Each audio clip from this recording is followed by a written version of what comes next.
Yun mga ka-Jedi, winter na naman, oh. Kapal na naman ng snow. Welcome back po sa aking channel mga ka-Jedi. Pasok na tayo, medyo may ubo pa tayo tsaka sipon, pero wala tayo magagawa. Oh my god, kapal lang snow. Tanggal muna tayong snow bago pumasok mga ka-Jedi. Sabi yun.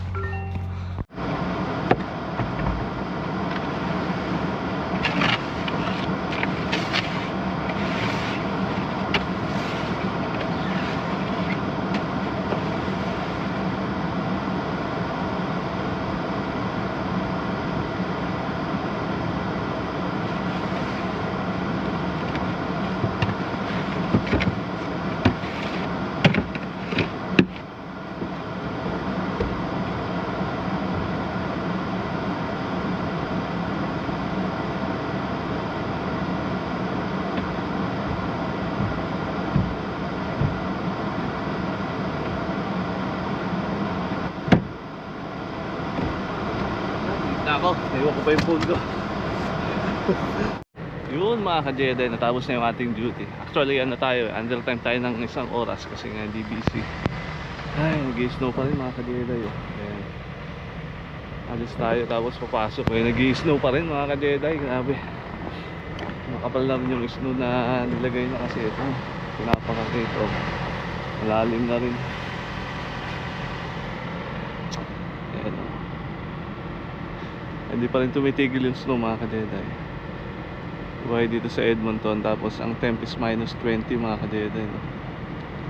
Lamig. Tapos yung labi mo magkakrak. Anong temp? Tingnan natin. Oops. -19 mga ka-Jedi. Feels like -19. Lamig. Ay, Edmonton mga ka-Jedi. Buti na lang, ay yung sasakyan ni Mrs. papagasan ko pa mga ka-Jedi. Buti na lang hindi pa pasukin yung mga bata bukas dahil may sakit pa rin. Si Mrs. marunong naman siya mag-gas, kaya lang hindi niya alam po paano pumunta doon sa gasoline station. Ang alam niya lang papasok tsaka pauwi.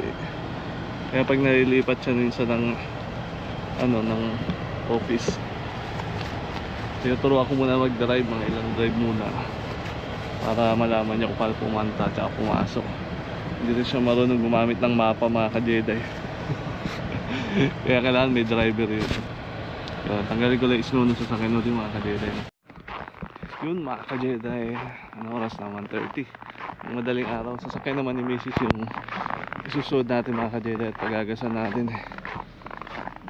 Tanggalan din natin ang snow to.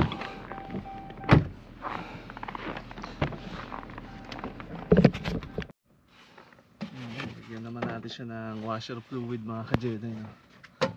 Bago natin pagasan. Isang guhit na lang daw yung gas nito mga ka-Jedi.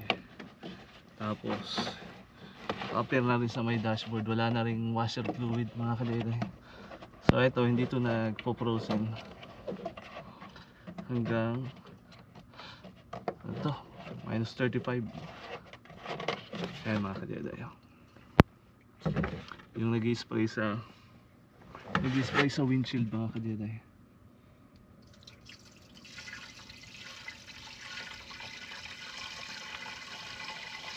Nakakatulong din to pagka ano yan, yung nagpo-frozen yung natunaw yung yellow tapos nag-frozen ulit, tinutunaw na ito mga ka-Jedi. Kaya lang wala na, ito na lang yung huli kong stock.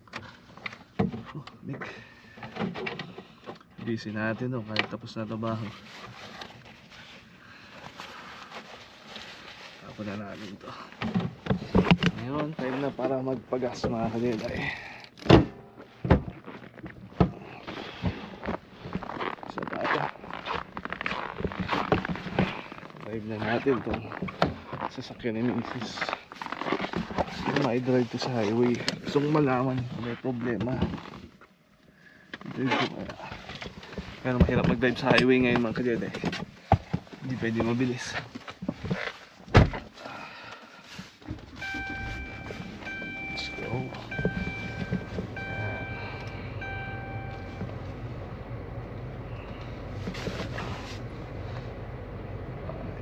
likod yung malambot. Hanginan natin yan mga ka-Jedi. At may leak yan eh. Anong average nito? 19 kilometers. Okay. Ano yan? Nasa 19 liters. Oh, 19.1 per 100 kilometers. Hindi naman siya ganun kalakas sa gas. 19.1 liters per 100 kilometers. Malakas ba yun? Malakas ba sa gas yun mga ka-Jedi?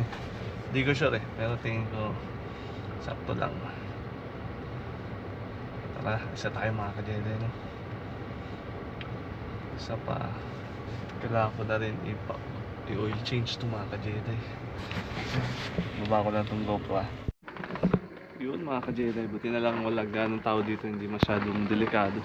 Minsan pag gantong oras may mga lumalapit mga ka-Jedi, nangihingi ng panggas eh. O kaya pera, nangihingi ng pera, kaya pagkain, kaya nakakatakot. Kasi minsan mag-isa ka lang eh. Tsaka ang gas dito mga ka-Jedi, ikaw yung bahala sa sarili mo. Ikaw yung pipindot dito, magbabayad ka, o kaya sa loob ka magbabayad. Ay, lamig sa kamay. Lamig ah. Ito hirap pagka busy. Ay pumasok ah. Ay pumasok ng seatbelt. Ayan. Ay, pangin ako pa pala yung gulong. Ayun, anyway. Dali lang ha. Busy. Ang lamig-lamig maghahangin ako ng gulong. Trip.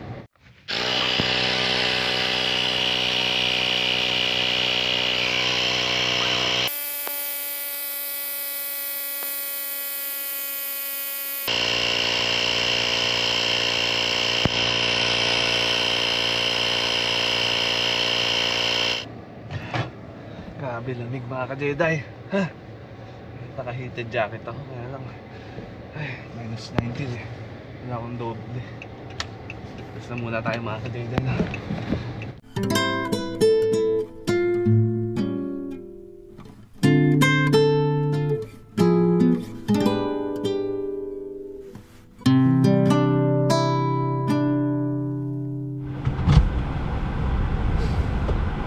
Mga ka-Jedi, pasok na naman tayo mga ka-Jedi.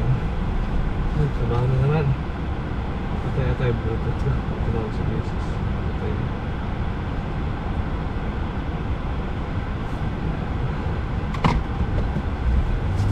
Ngayon, pasok na tayo mga ka-Jedi. And bago lahat, batiin ko muna kayo na maligayang Pasko mga ka-Jedi.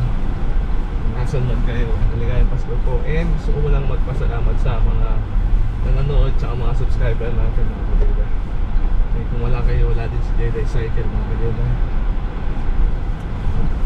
And tsaka salamat din sa mga tropa natin nag-aalala na mabagal yung pag-angat ng ating channel. Ang totoo nun, minsan naiinis ako kung na minsan di ako nakakapag-vlog, kaya kulang talaga tayo sa time mga ka-Jedi. Hindi pa ako graduate sa pag-aalaga ng mga bata kagaya na iba. So tuwing may lakad ako, kunwari nag-bike ako kagaya ng nakaraan mga ka-Jedi, eh sinasakripisyo ko yung time namin ng family pagka ganun ginagawa ko mga ka-Jedi.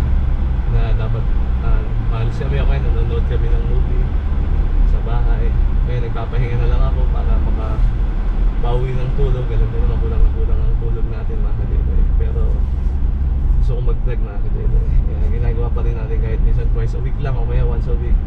Eh tinutuloy-tuloy ko pa rin mga ka-Jedi para ma-develop pa rin yung skills ko sa pag-vlog, magawa ng mga cinematic. Kasi balang araw mga ka-Jedi, magiging full-time vlogger tayo mga ka-Jedi. Yun yung aking pangarap mga ka-Jedi. Pero syempre pag tinigil ko itong pag-vlog, humihinto lang ako, eh walang mangyayari sa akin mga ka-Jedi. Kaya tuloy-tuloy pa rin tayo mga ka-Jedi, slowly but surely mga ka-Jedi. Kahit gaano tayo ka-busy, at least may ginagawa tayong iba. May ginagawa tayong iba para sa maka-move forward tayo mga ka-Jedi. Nakungongo pa ako, naalala pa yung sipong mga ka-Jedi. Kasi panahon dito sa Canada, tapos uso ang virus, hawa-hawa na kami sa trabaho, pati yung mga bata sa school. Hawa-hawa na rin mga ka-Jedi, kaya tatlo kami nagkasakit sa bahay. Si Mrs. na kami nagkasakit.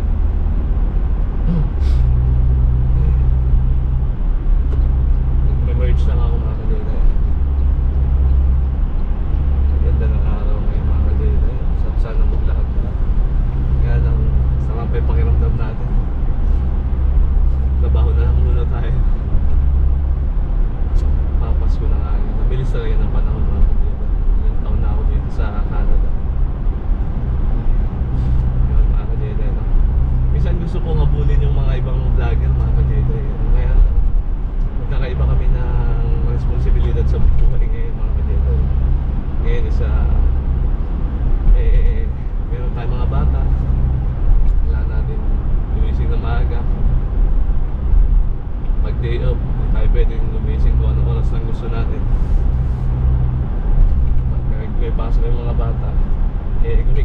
tayo ng maaga mga ka-Jedi kaya day off natin.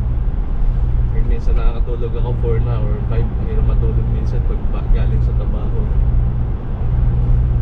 4 na madaling araw or 5 na madaling araw. Naka-alarm ako na 6:20 mga ka-Jedi. Sakit sa ulo pag gano'n. Kaya lang kailangan.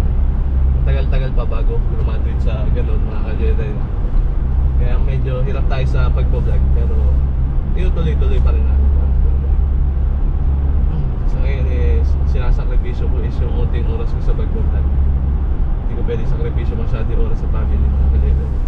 Pag nawalan ako ng oras sa family, naglumipas yun, hindi ko na may babalik yung mga ka-Jedi. Kaya ayan, i-divide ko lang yung oras ko. Tamang pag-divide lang, binabalance ko lang. And balang araw may kahinap na itong vlog natin. Hindi ko pa naman ina-expect ang sahod dito sa YouTube mga ka-Jedi. Kasi nga meron tayong main na trabaho. Kaya hindi pa ako masyadong humahataw mga ka-Jedi. Pero at least kahit na busy tayo, may ginagawa tayo iba. Diba? Sipag lang yun mga ka-Jedi. Bilis yung takbo dito mga ka-Jedi. 100. Tumatawag si Mrs. Ayun, so maligayang Pasko sa inyo mga ka-Jedi. Vlog na lang muna ulit ako pag uwi ko. Focus na ako dito sa pagdadrive mga ka-Jedi. Yun mga ka-Jedi, yung oras na naman para umuwi. Kasi daw yung ilaw ko so malamig na naman mga ka-Jedi. Kaya yung bintana natin nag-frozen. Ano yung tama, nakakayak naman itong tamang to. Sana wag mag-expand. Ayun, so maraming salamat po sa panonood mga ka-Jedi, no? Masabi ko lang yung aking alam ko kasi may mga taong ano yun parang tumitingala sa akin na sana matuloy-tuloy ko yung pagbablog ko, na sana mahabol ko yung ibang vlog yun. Although naiinis ako sa sarili ko pag hindi ako nagbablog mga ka-Jedi, pag may iba akong inuuna. Kaya lang masyadong hectic yung schedule natin mga ka-Jedi. Kaya nga lang sabi ko, may kailangan ako isakripisyo bago ko gawin yung aking vlog mga ka-Jedi, no? Lalo na pagka hindi ko kasama yung mga bata, sinasakripisyo ko yung oras ko na dapat kasama ko sila. Sinasakripisyo ko sa pagbablog mga ka-Jedi. Kaya minsan once a week lang ako nagbablog, minsan twice a week. So ayun, pero balang araw mga ka-Jedi, magiging full-time vlogger tayo. Kaya nga tuloy-tuloy pa rin tayo kahit na mahirap. Kaya yung iBags na yan mga ka-Jedi, totoo yan. Hindi yan peke. Ayun yung nagsasabi na medyo medyo nahihirapan tayo sa oras natin mga ka-Jedi. Ayun mga ka-Jedi, maraming salamat sa panonood at sa mga tumatangkilik sa ating channel. And patuloy lang tayo mga ka-Jedi kasi talagang umaalis ako sa comfort zone ko ngayon para makapag-vlog at magawa ko yung gusto ko. Ngayon balang araw alam ko may kanina ng tong vlog ko. Naniniwala ako sa sarili ko mga ka-Jedi. At alam ko naman na-develop na yung pag-edit ko. Alam ko naman yung mga ginawa kong vlog na iba is may mahirap na edit, pero madali. Pero alam ko meron pa ako ibubuga mga ka-Jedi. Hinahanap ko lang yung tamang oras. Pero maraming salamat po sa inyong pagtangkilik tsaka sa mga sumusuporta sa family ko sa Kainta, Kalamama at Papa. Maraming salamat. Ayun, and so ating mga subscribers at mga nanonood. And kayo din mga ka-Jedi, no? Gawin nyo lang yung gusto nyo. And balang araw may kahinat lang yan. Although mahirap, minsan matagal yung proseso, depende sa inyo mga ka-Jedi. Ayun, so maraming salamat sa panonood. And hanggang dito na mga ka-Jedi. Tuloy ang buhay. And Jedi Cycle signing out.